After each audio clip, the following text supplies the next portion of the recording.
Hello नमस्कार प्यारे बच्चों, हमें पूछा गया है अनुक्रम 45, 39 और 33 के कितने पदों का योग 180 होगा। तो ऐसा जब भी आपको क्वेश्चन पूछा जाए तो उसको हल करना बिल्कुल आसान है। तो यहाँ हमें क्या दिया है, इसका प्रथम पद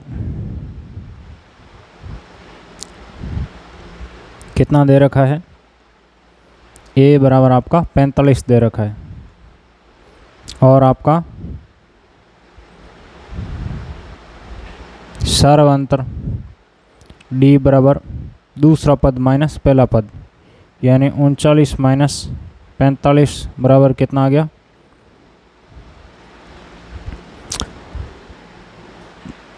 6 माइनस का। ठीक है, ये हमारा है जो दो चीज़ें हमें मिल गई है। अब देखिए क्या बोल रहा है कि कितने पदों का। जब भी आपको ऐसा कोई भी चीज़ दें कि कितने पद पूछा, कितने शब्द आ रहा है, यानी संख्या मालूम नहीं है, n का मान मालूम नहीं है, तो आप उसको किसके बराबर ले लेंगे। जैसे योगफल है तो SN के और पद है तो AN के। तो यहाँ पे क्या दे रखा है, तो हमने क्या माना, n पदों का योग SN बराबर 180। जो हमें 180 दे रखा है कि कितने पदों का योगफल होगा, उसको हमने SN के बराबर मान लिया। अब चूंकि SN बराबर हम फॉर्मूला जानते हैं n/2 2a plus n-1 d, ऐसा होता है। SN कितना है 180, n/2 a के जगह वैल्यू रख दिया, कितना है 45, और d की जगह कितना -6। ठीक है, अब देखिए बच्चों ध्यान से, n/2 का अंदर में गुणा कर देंगे तो यहाँ 2 से 2 कट जाएगा, कितना आ गया 45 n आ गया। यह प्लस माइनस 2 से ये कितनी बार कट जाएगा आपका 3 बार, प्लस माइनस माइनस आ गया। n का यानी 3n का अंदर गुणा होगा तो कितना आ जाएगा यहाँ 3n², माइनस माइनस प्लस हो गया, 1 से गुणा हुआ तो कितना आ गया 3n। ठीक है, अब देखिए आगे और हल करते हैं इसको। यहाँ से आपका माइनस, ये सारे पद है जो हम इस तरफ ले आते हैं, तो ये माइनस का 3n² किसका हो जाएगा, इस तरफ आकर प्लस का 45n प्लस 3n कितना है 48n, यहाँ प्लस का है, इधर लेके आए तो आपका माइनस का हो गया। यहाँ पहले से कौन पड़ा हुआ है 180 बराबर 0।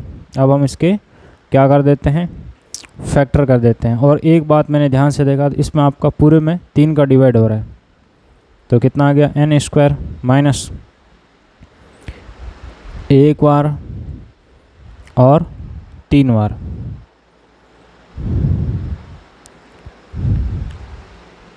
सॉरी 6 बार, और यहाँ पे 6 3 18। ये कुछ इस फॉर्म का आ गया जो कि एक द्विघात समीकरण का फॉर्म है। तो इसके हमें मूल ज्ञात करने हैं। तो मूल ज्ञात करने के लिए हम क्या करते हैं, जो n² का गुणांक है उसका और जो लास्ट का अचर पद है इनका गुणा कर देते हैं। तो a गुणा 60 कितना आ जाएगा 60।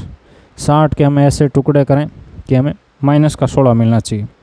तो 60 के टुकड़े क्या होंगे, 2 गुणा 5, 2 गुणा 3। अब देखिए ये 10 और ये ऐसे 16 आ जाएगा, कैसे आ जाएगा -10 और -6 कितना आएगा -16, और इन दोनों का गुणा करेंगे तो आपका वापस क्या आएगा 60 आएगा, ये ध्यान रखें। तो n² 16 के जगह क्या लिख दिया -10, साथ में n है तो n प्लस का 60 बराबर 0। यहाँ से बाहर कॉमन क्या आ रहा है, n कॉमन आ गया, n-10, यहाँ से 6 कॉमन आ गया माइनस का, तो माइनस का कॉमन लेने पर आपका अंदर के चिन्ह बदल जाएंगे। ये माइनस का पद था तो प्लस का हो गया, ये प्लस का है तो माइनस हो जाएगा बराबर 0। यहाँ n-10 है, यहाँ भी n-10 है, तो हमने इसको बाहर कॉमन ले लिया, यहाँ आपका n बच गया और यहाँ आपका -6 बच गया बराबर 0। अब देखिए हम क्या करते हैं, एक बार इसको 0 लेते हैं, n-10 को बराबर 0। यहाँ से आपके पास n का वैल्यू कितना आ गया 10। एक बार n-6 को बराबर 0 लेते हैं तो यहाँ से n बराबर कितना आ गया 6 आ गया। हमारे पास n के 2 मान आ गए। अब देखिए यहाँ पर n के 2 मान आ गए, इसका मतलब क्या हुआ, इसका मतलब ये हुआ कि प्रथम 6 पदों का योगफल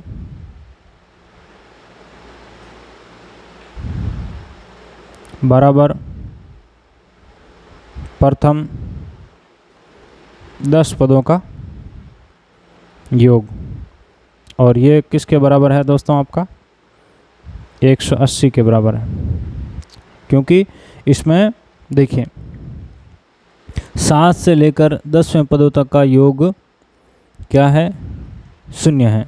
यानी प्रथम जो 6 पदों का योग उतना ही प्रथम 10 पदों का योग हो। इससे आगे के जो पद है 7वां से लेकर 10वें पद तक उनका योग 0 है। ठीक है, तो ऐसा स्थिति भी बन जाता है, उस समय हम ऐसा कुछ लिखते हैं। ओके।